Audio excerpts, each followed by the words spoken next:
তুই কি ভেবেছিলি শয়তান? আমার কিচ্ছু মনে পড়বে না। তুই আবারও পার পেয়ে যাবি। হ্যাঁ, আবার পার পেয়ে যাবি তুই। আমি শেষ করে দেবো।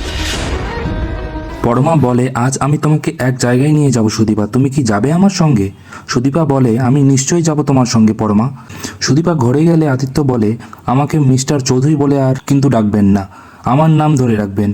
তারপর আদিত্য সুদীপার কাছে গিয়ে বলল, ডাকুন আদিত্য বলে ডাকুন। পরমা এসে বলে, একদিকে আমাদের দেরি হয়ে যাচ্ছে, তাড়াতাড়ি চলো তোমরা। পরমা তারপর সবাইকে নিয়ে আসে লাবণ্য সেনগুপ্ত কোম্পানিতে।